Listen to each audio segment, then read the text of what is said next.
Welcome to the Legion. Welcome to the Legion. This is the official podcast of the Lee High School Creative and Performing Arts Magnet. I'm Dylan Lee, your host for this mini episode for January and February 2025, and the director of the Film and Video Magnet. Now, I haven't served as host since our very first episode in 2023. But I started my career in education as a history teacher.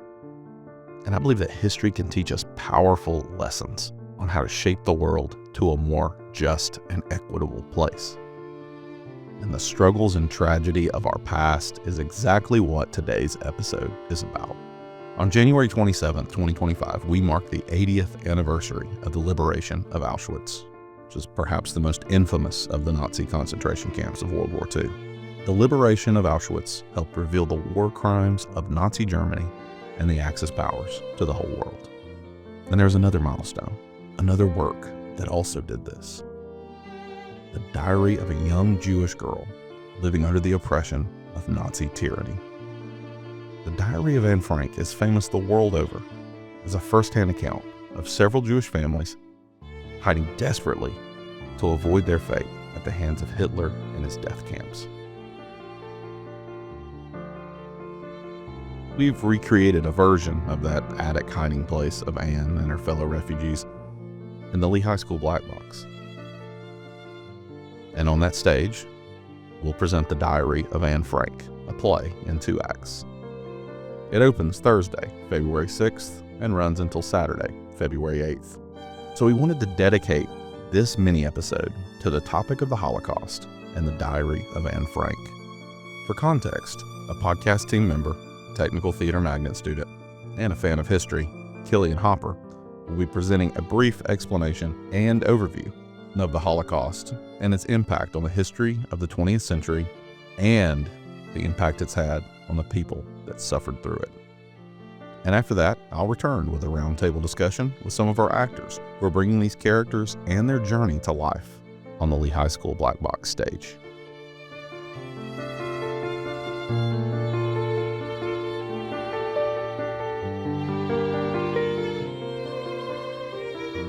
In the days following National Holocaust Remembrance Day, and in the days surrounding Lee High's performance of Diary of Anne Frank, it's important to know the context surrounding the unimaginable amounts of death that the Jewish population experienced during World War II.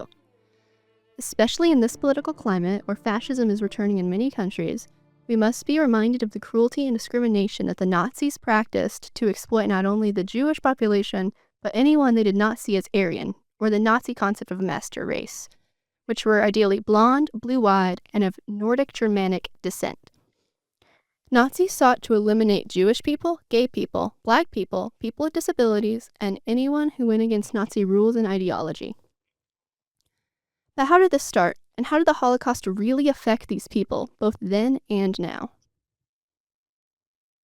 The Holocaust started slowly. Many people think Hitler's move to power and oppression happened overnight, but the truth is that the Holocaust was much more gradual, and Hitler's move to total power was too. I won't go into too much detail about Hitler's origin, because that's not relevant.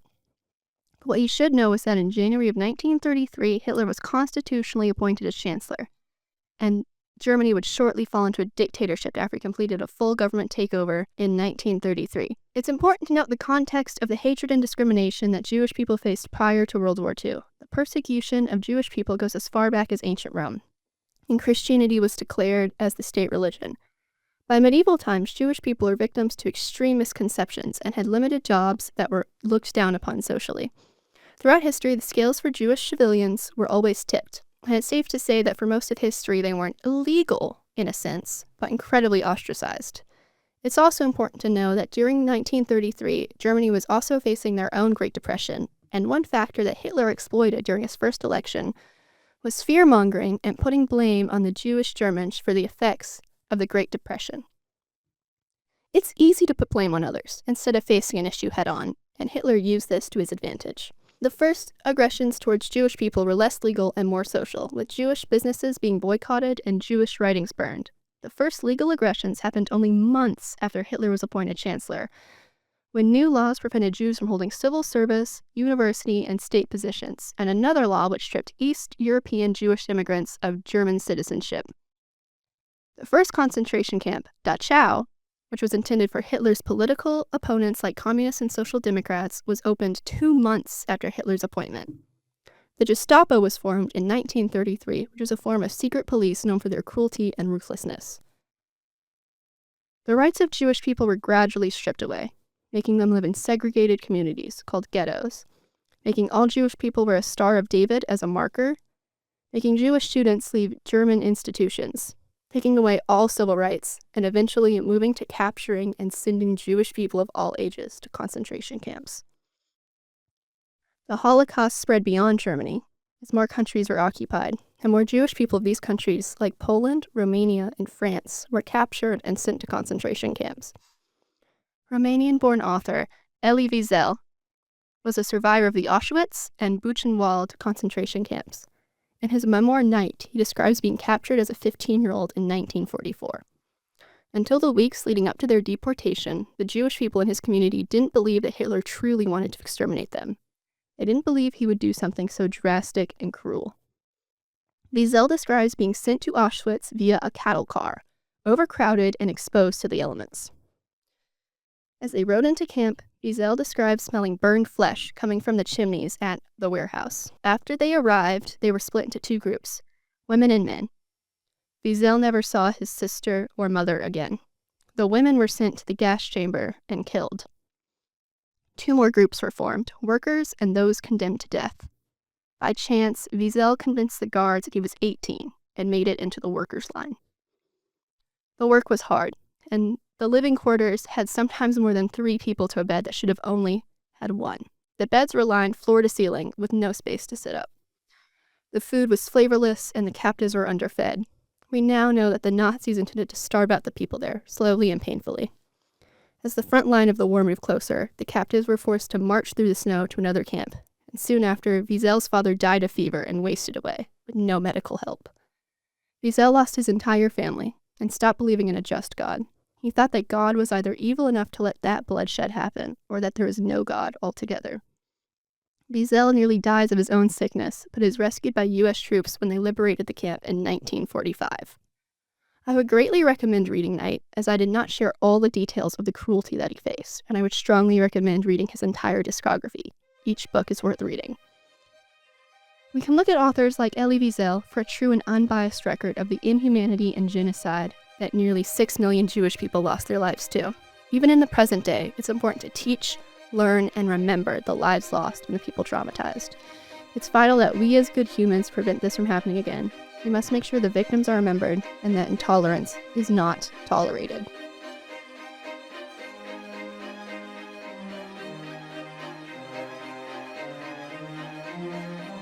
This is Mr. Lee back with some guests. We're going to do an actors roundtable. Some of the performers that are taking part in Anne Frank. I want to talk to them about their experience a little bit today. First, I'll let them introduce themselves. Hi, my name is Savannah Sumner, and I am playing Anne Frank. My name is Jack Phillips, and I'm playing Mr. Van Dan. Craig Gossman, I'm playing Mr. Dussel. All right, very good. Thank you, guys. We appreciate you being here.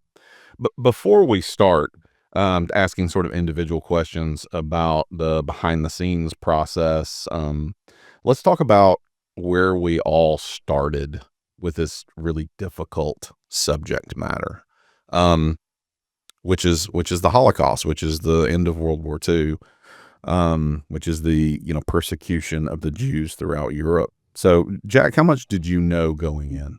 I knew a fair amount because it's always been something that I'm very interested in, being knowledgeable on. But I mean, everything, there's still more to know.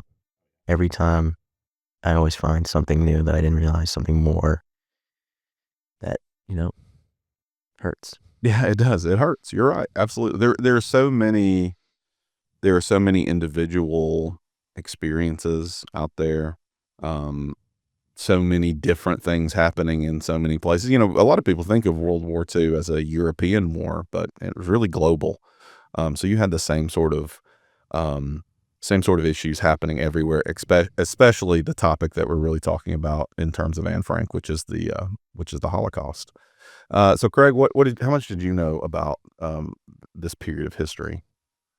Of course, I've had history lessons, and I've read about it before. I've seen the movies. I feel like they don't give you that personal kind of feeling. And then when we're doing Anne Frank, it's a family. It's about people. It's about relationships and connections. And throughout the show, you grow bonds with these characters, and it hurts even more when it's all over. Yeah, So. yeah. And I saved you for last, Sap, because as Anne Frank, you carry a lot of that burden. So where did you start in terms of your knowledge base? Well, like Craig said, I'd had history lessons and I learned about it in school. I remember reading Diary of Anne Frank in elementary and middle school. But we So you already had read the source material? Yes, Good, we yeah. read like excerpts and then I went and read it on my own time. Mhm. But when we started really diving into the show and diving into those emotions and the relationships, like Craig said, it feels so much more heavy and powerful because you really connect, because you don't get the personal side of it, you just get the overview. And these were real people, and yeah, it can be painful. Yeah, sure. There's a really famous, you guys may have heard it, there's a really famous quote by Stalin. If 10 people get killed, it's a tragedy. If 1 million people get killed, it's a statistic. Yeah. So having that personal attachment, I think, is why this play has endured and the story has endured, because it provides us with that. So for people who don't know, you've already gotten a good context for the Holocaust, but in the play, all the characters are Jewish citizens of the Netherlands, which is a country that had been taken over by the Nazis in World War II. And as sort of the war started to really, it had turned at this point. The point the play starts, the Germans are losing the war. They're on the way to losing the war. But as that happened, they really stepped up their program for extermination. So these countries, a lot of times these occupied countries, there were maybe some laws that tried to sideline Jewish people in society and culture, but once they realized they were losing the war in these countries, they started the deportation to the concentration camps, of course. And this is sort of when we come into the story.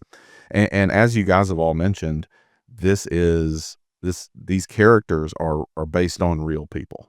Yeah. And they're drawn directly from real experiences from Anne's diary. As a matter of fact, so many of the lines of dialogue, especially the things Anne says, they come right from the diary. And obviously, there's going to be a little dramatization here and there because it's a play, but it is real. And what I find interesting is the characters that are sort of trapped in this hiding place all kind of react in slightly different ways to the stresses of not only what's going on outside, but the stresses of having to live with a bunch of people in a confined space.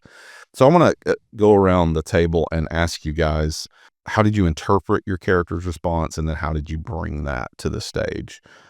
Jack, we'll start with you again. Okay. So my character, Mr. Van Daan, is very interesting. In the play, from a literary perspective, he sort of acts as a foil. He's very negative and antagonistic. Mm-hmm. But in the real Diary of a Young Girl, he's very, he has those moments, he picks fights with people, but he's much closer, and you see a different part of him that is clear in the script. Mm-hmm. And so I really wanted to make sure that the reaction of Mr. Van Daan was one of not just being angry or bitter, but being scared and, protective, wanting to know, how can I protect my family, and feeling hopeless, being unable to, having no control over the situation, but being so scared. Yeah. And the fear comes out in different ways in people, right? Some people withdraw, some people lash out, which I think it's fair to say that Mr. Van Daan did that in reality and certainly does it in the show. Yeah.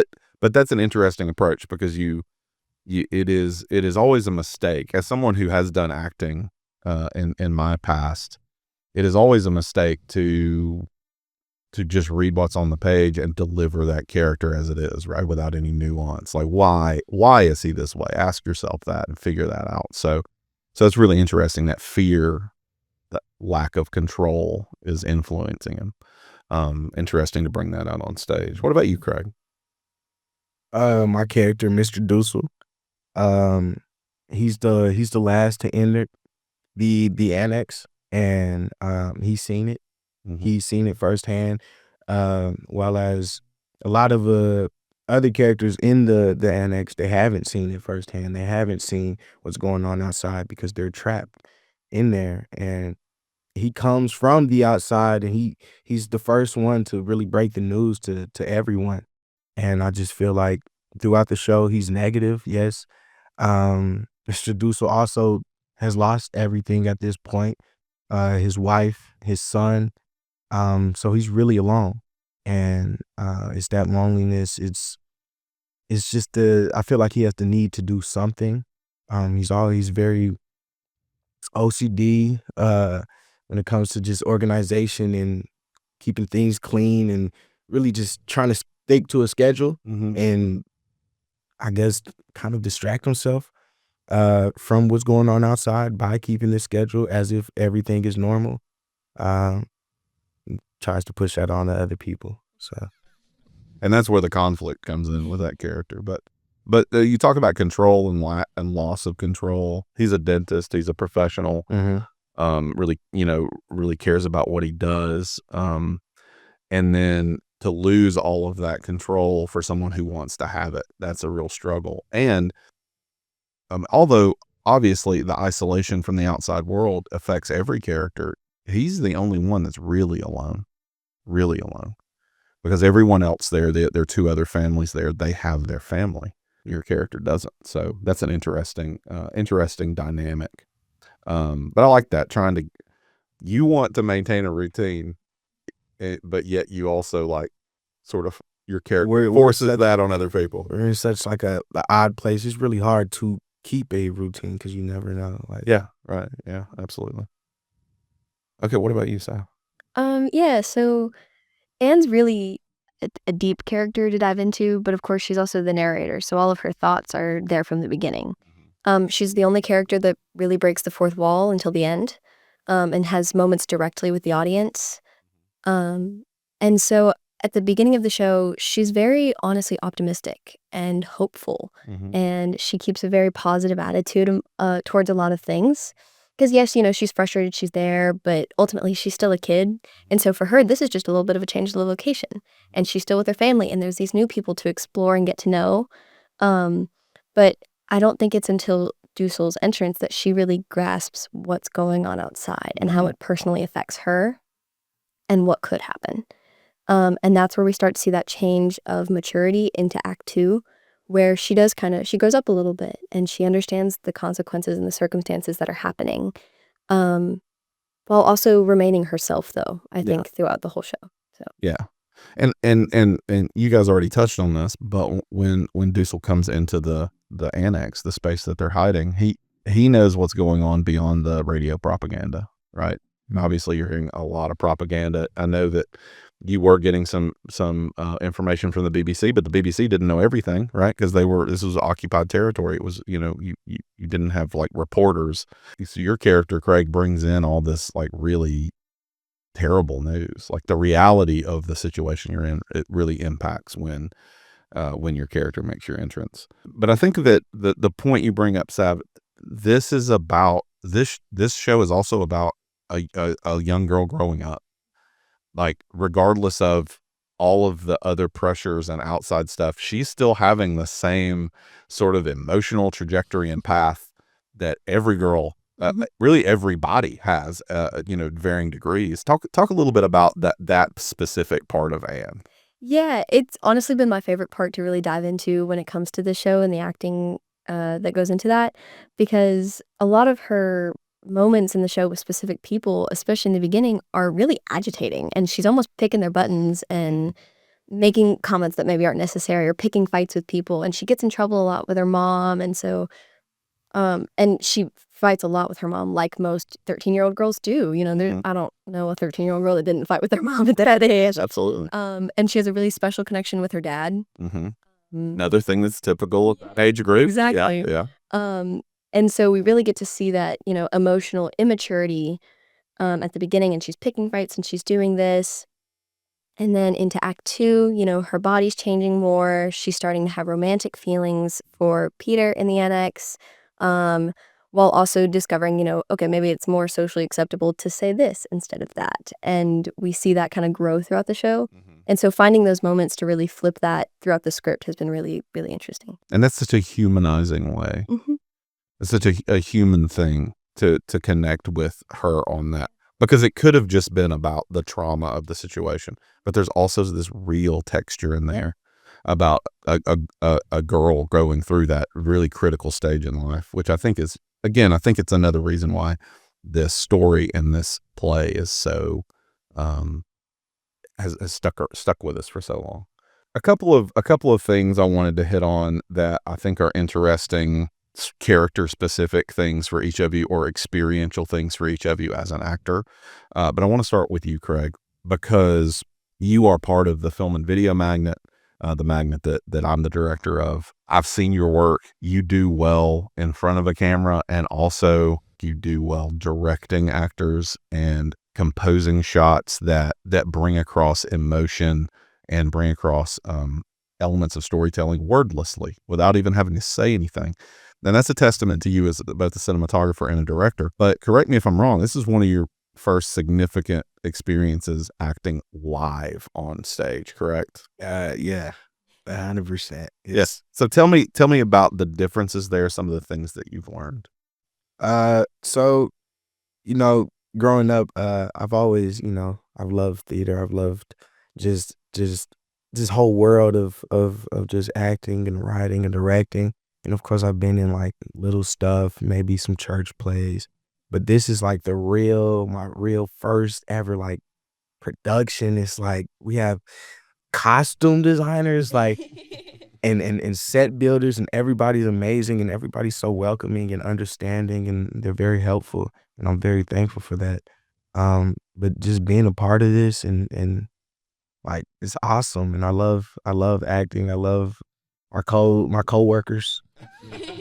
I don't mind the 5 p.m. to the 10 p.m. yet. Yeah, you know. Yeah, that's good. You're not burnt out yet. That's good. Well, it's just really it's a risk. I think it's a risk to move, because you have, again, back to the control issue. We have so much control when we're doing filmmaking or something like that. You're giving some of that up to go live, so it's a risk. So I applaud you for taking that risk. I mean, you never know what Jack's going to say. Well, you do. Jack's usually pretty good, but you know, everybody can throw a line at you, and you're like, that's not quite the line I remember. Where do I go from here? Yeah, It's a little bit extra pressure, but good job though. thank you.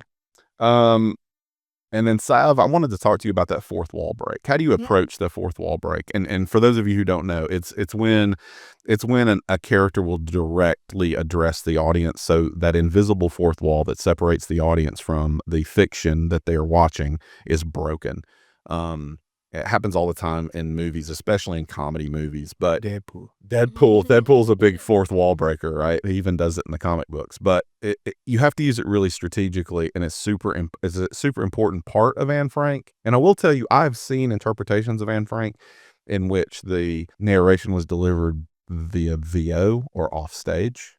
But you're doing direct fourth wall. You're on the stage, direct fourth wall breaks. Tell me a little bit about the process and what you do there. Yeah. So I think the most important part of breaking that fourth wall is eye contact. Even, you know, in rehearsals, I try to make sure that there's a specific seat that I can look at. So when there's a person sitting there real time, I can make direct eye contact with them, because I truly believe that it sucks that audience in even more, and it makes them feel like I'm talking directly to you. And also a lot of these monologues that break the fourth wall are very sad and very deep, and they talk about, you know, those feelings that maybe she's not showing to everyone in the annex and the group scenes, but in her own private time, in her diary, she's having these thoughts of doubt and, fear and unknown, really. And so having those moments where that's the only time that I really connect with the audience, I really hope it makes the audience listen more and feel like they're right there with me. And so at the end of the show, it hits a little bit deeper for them. So I have you do a great job, because like I sat in a rehearsal and you like stared right at me for it on, and that's kind of a fearlessness that you have to have in order to do that. But one of the things that I've noticed that I really respect and just kind of wonder where you're coming from mentally. I'm just generally speaking a pretty reserved person as far as my personal life. When you're writing in your diary, when someone's writing in the diary, they're 100% honest. Usually, right? Of course, there's a little bit of lying to yourself, opposite, but usually they say things that they wouldn't say to other people. Even though these aren't your diary entries, you have to say those very personal things aloud to someone if you're breaking the fourth wall.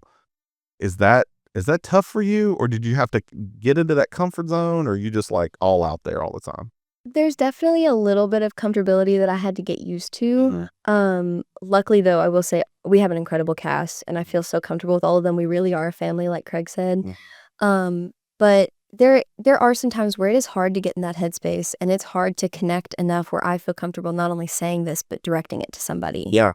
And some of the monologues are hard emotionally, and some of them are just like, it's uncomfortable to deliver. Yes. And so it took a lot of getting used to the blocking and really digging into the script and finding those moments to take a pause and to take a breath. But honestly, it didn't take too super long, because like I said, I feel really comfortable with our cast. Because I know that, like, especially when I was a young actor, sometimes I would say a line and I would be so personally embarrassed by the line, like I would turn red. Like I can't do that. I can't do that. But I getting into the routine of the blocking and everything, I know that helps. Absolutely. So we're going to wrap up with a last question to Jack, because Jack and Sav, I don't want to leave her out, because you both come from the tech world, really, the technical world, the behind the scenes theater world.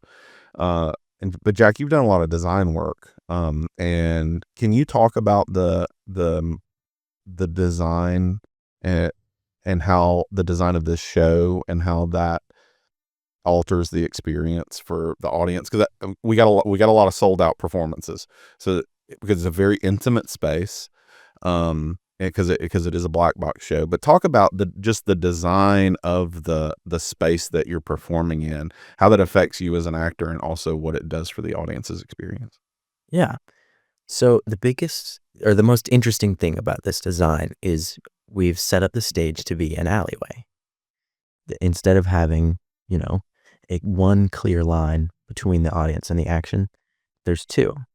And so for the actors, that means that you have to be much more aware of where you are. The blocking of individual scenes becomes much more complicated. And for the audiences, it means that there's nowhere to look but at other people. Right. It adds a real level of reflection. There's all these tragedies that happen, and it's easy when looking at the Holocaust to be impersonal and to see it as something that wasn't human, but it was. And our director, Mr. Kaiser, has set up a lot of things so that you are unable to miss that. You can't escape it. You cannot escape the humanity and tragedy. And we've designed everything to be very personal, very realistic, very... You really feel like you're in the attic with them. I really like that. It feels like it doesn't feel like a traditional performance space. No. As an actor, and Sav, I know you've had some acting experience, so stage acting experience too. Does that help you be more naturalistic? I know that there's the pressure that you never know when somebody's watching you. It's such a small space. They could be watching you the whole time. So you really got to stay in character. There's no like going to the safety of backstage. Yeah.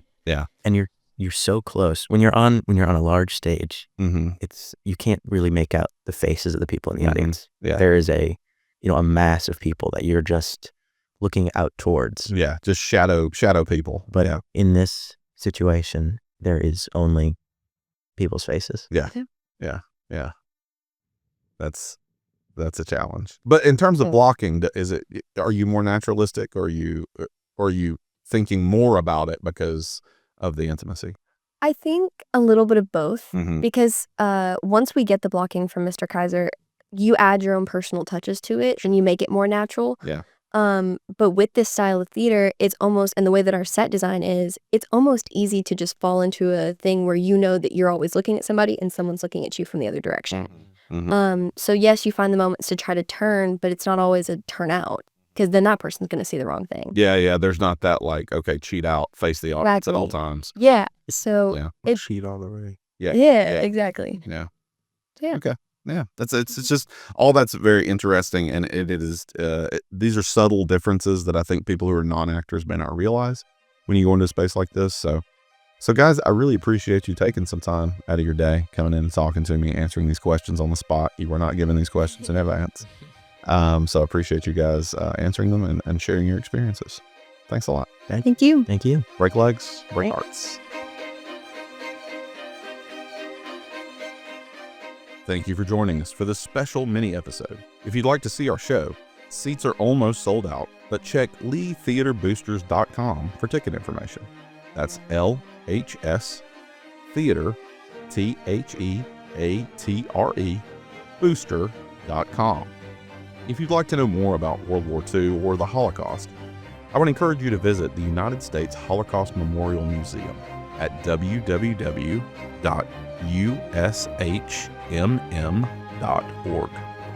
That's ushmm.org. And watch this feed for more mini episodes and full-length shows from our Magnet podcast team.